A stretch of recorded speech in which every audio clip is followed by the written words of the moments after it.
नमस्कार, ग्राम पंचायत चुनाव में आपका बहुत बहुत स्वागत है।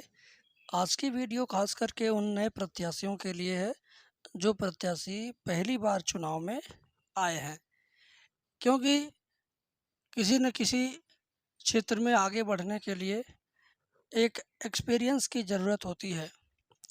तो अगर आपको किसी चीज़ का नॉलेज नहीं है तो फर्स्ट टाइम चुनाव लड़ने पर हो सकता है कि आप बाद में ये सोचें कि मुझे नहीं पता था, नहीं तो मैं और पहले से इसको संभाल लेता, मुझे नहीं मालूम था, नहीं तो मैं इसको पहले से ठीक कर लिया होता।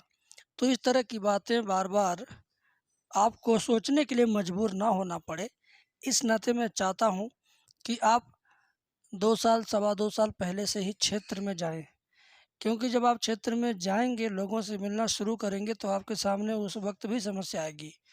लोगों से मिलने में समस्या आएगी, लोगों से अपनी बात कहने में समस्या आएगी। तो जब समस्या आएगी तो फिर उसका समाधान भी आप निकाल पाएंगे। तो लोगों के बीच में जाना, फिर लोगों के बीच से समस्याओं को सुनना, फिर उन समस्याओं का धीरे धीरे समाधान करना, तो इस काम में प्रोसेस में समय लगेगा। और ये समय अगर आप अपने सही टाइम पर गंवाएंगे, सही टाइम का मतलब चुनाव के समय ये सब कुछ करेंगे, तो आप अपनी छवि ठीक ठाक करने के लिए समय ही नहीं पाएंगे, क्योंकि उस वक्त आपके समकक्ष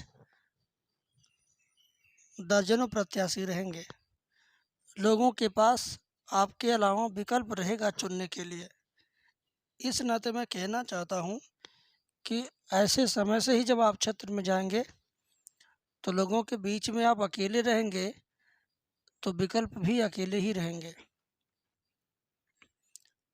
जब आप लोगों के बीच में जाते जाते अपनी छवि अच्छी बना लेंगे तो जब 12 महीने बाद या 20 महीने बाद बाकी लोग जब फील्ड में जाना शुरू करेंगे तो जनता के बीच में आपका एक दबाव रहेगा कि भाई ये व्यक्ति 2.5 3 साल से 4 साल से लगा हुआ है, इस व्यक्ति का हक बनता है वोट पाने का।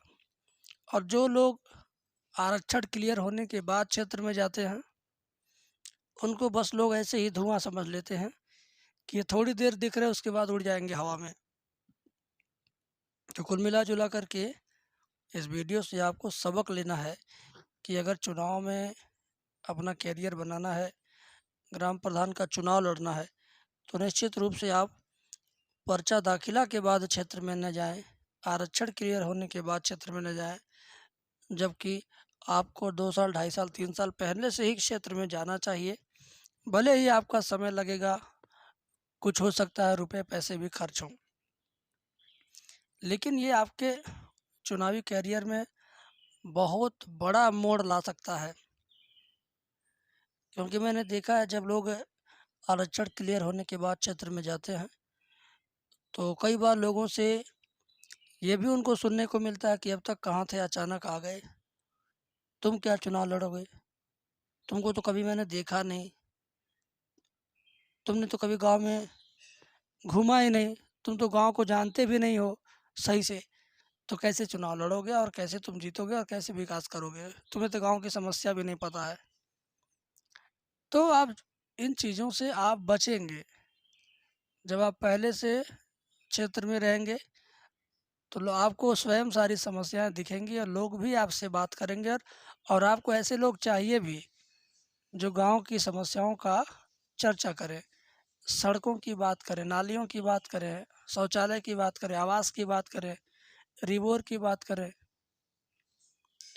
आवास, शौचालय, या इसके अलावा वृद्धा पेंशन, विधवा पेंशन, विकलांग पेंशन, या बैंक से संबंधित कोई कार्य या कोई नई योजना। बस आपको ऐसे लोग चाहिए जो आपसे इस तरह की बातों की शुरुआत करें। बस आप उन्हीं बातों को लेकर के डिस्कस करते रहें, क्योंकि देखिए आजकल काम करने वाला हो चाहे न हो, लेकिन बात करने वाला व्यक्ति होना चाहिए। और बात उन्हीं व्यक्तियों की हाँ में हाँ मिलाने वाले बहुत सारे लोग खड़े हो जाते हैं। तो जब तक आपको ग्राम प्रधान का पद नहीं मिल जाता है तब तक तो आपको बातों से ही काम चलाना है। काम तो कर नहीं सकते हैं लेकिन बात तो कर सकते हैं। तो गांव के विकास की बात करना भी बहुत बड़ी बात है। आजकल किसी के पास समय नहीं है कि वो कोई बात करे किसी से। निजी ज़िंदगी के अलावा लोग दूसरे की ज़िंदगी के लिए बात नहीं करने वाले हैं। तो ऐसे में आप अगर उनका हमसफ़र बनेंगे, उनका साथी बनेंगे, उनका हमदर्द बनेंगे, उनकी समस्या से उनको अवगत कराते रहेंगे, तो निश्चित रूप से धीरे धीरे आपका उनके मन के अंदर एक इमेज ऐसा बनेगा कि वे आपको भुला नहीं पाएंगे।